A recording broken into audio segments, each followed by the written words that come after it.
লগন কলি গ'ল প্ৰেম যে নহ'ল কোৱা কথাটি ইয়া গোপতে থোৱা লগন কৰি গ'ল প্ৰেম যে নহ'ল 1909 চনৰ 31 জানুৱাৰী বৃহস্পতিবাৰ জোনাক নিশাৰ পঞ্চমী ৰাতি সেইদিনাই বিষ্ণুপ্ৰসাদ ৰাভাৰ জন্ম হৈছিল। আকাশত যেন এটি নতুন জোন ওলাল। ৰাভাৰ জন্ম হৈছিল ঢাকা চহৰত। সৰুৰে পৰা বিষ্ণুপ্ৰসাদ ৰাভা আছিল অতি সাহসী। সঁচা কথা ক'বলৈ তেওঁ কোনোদিনে ভয় কৰা নাছিল। তেওঁৰ বয়স 8 বছৰ হওঁতেই দেউতাকৰ মৃত্যু হৈছিল। নিথৰুৱা বিষ্ণুৰ মাকে বিষ্ণুপ্ৰসাদ ৰাভাক তেজপুৰলৈ লৈ আহিছিল আৰু তেজপুৰৰে চৰকাৰী হাইস্কুলত 5ম শ্ৰেণীত নামভৰ্তি কৰিছিল। যেতিয়া ৰাভা 6ষ্ঠ শ্ৰেণীৰ ছাত্ৰ আছিল তেতিয়াই তেওঁ স্বেচ্ছাসেৱকৰ নায়ক আছিল। বিষ্ণুপ্ৰসাদ ৰাভাৰ কৰ্তব্য পালন দেখি সকলো আচৰিত হৈছিল আৰু সেই সময়ৰ ছাত্ৰ সন্মিলনৰ সভাপতি আছিল দেশভক্ত তৰুণৰাম ফুকন ডাঙৰীয়া। তেখেতে বিষ্ণুক আশীৰ্বাদ দিছিল আৰু উজ্জ্বল ভৱিষ্যত কামনা কৰি অটোগ্ৰাফো দিছিল।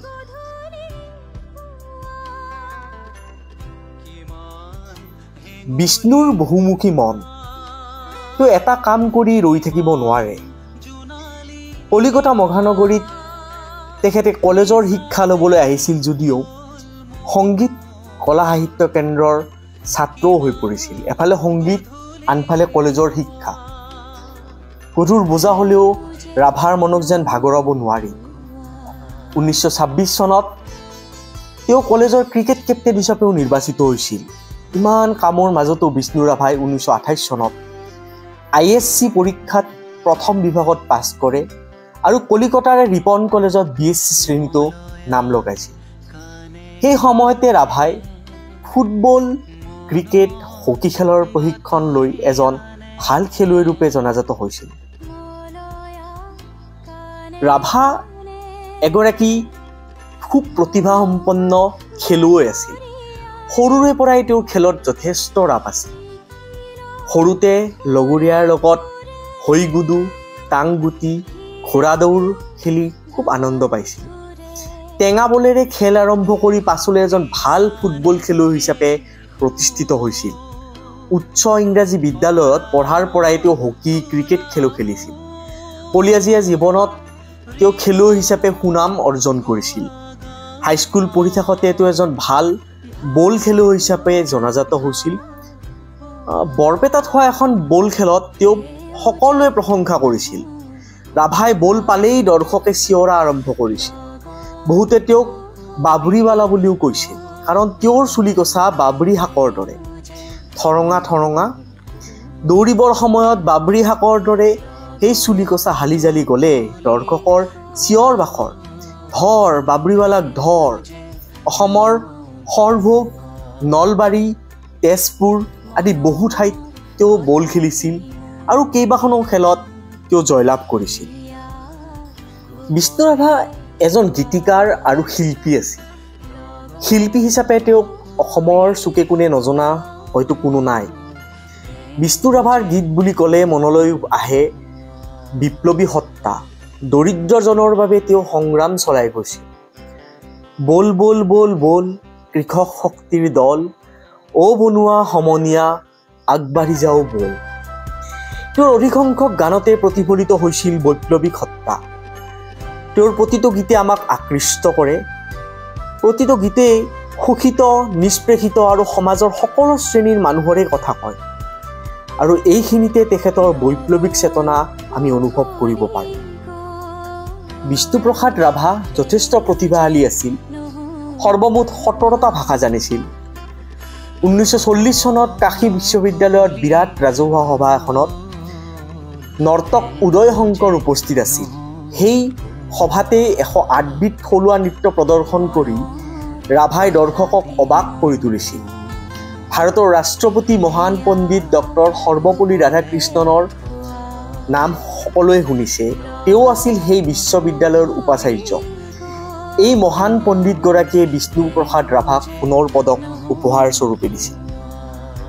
ভাৰতৰ শ্ৰেষ্ঠ কলাবিদ হিচাপে কলাগুৰু উপাধিৰে তেখেতক সন্মানিত কৰা হৈছিল। তেতিয়াৰ পৰাই বিষ্ণু ৰাভা ভাৰতবৰ্ষত কলাগুৰু হিচাপে পৰিচিত হ'ল।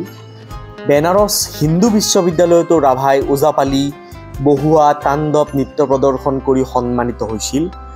শংকৰদেৱৰ গায়ন বায়ন, অসমীয়া বিহুৰ ঢোল পেঁপা গগনা আদি বিভিন্ন ধৰণৰ অনুষ্ঠান তেওঁ প্ৰদৰ্শন কৰিছিল ভাৰতৰ বিভিন্ন স্থানত।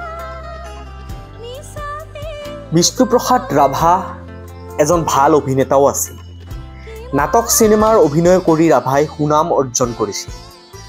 চিৰাজ নাটকত অঘনা লগোৱা, নাদিৰ শ্বাহ নাটকত নাদিৰ শ্বাহৰ অভিনয় কৰিছিল। কাৰাগাৰ নাটকত কংস চৰিত্ৰ সুন্দৰভাৱে কৰিছিল। এগৰাকী অভিনেতাই নহয়, তেখেত এগৰাকী লেখক, নাট্যকাৰ তথা বুৰঞ্জী লিখক। কলাগুৰু বিষ্ণুপ্ৰসাদ ৰাভাই সকলোৰে কাৰণে গীত লিখিছিল। ডেকা বুঢ়া ল'ৰা সকলোৱে তেওঁ গীতসমূহ ভাল পাইছিল। গীতৰ মাজেৰে ল'ৰা বুঢ়া সকলোকে তেওঁ সজ, জ্ঞানী, কৰ্মী হ'বলৈ উপদেশ দিছিল।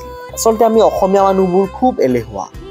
অসমীয়া মানুহবোৰ যিহেতু এলেহুৱা, কাম নকৰা, কানিয়া, সেয়েহে তেওঁ এইবোৰ দেখি খুব দুখো পাইছিল।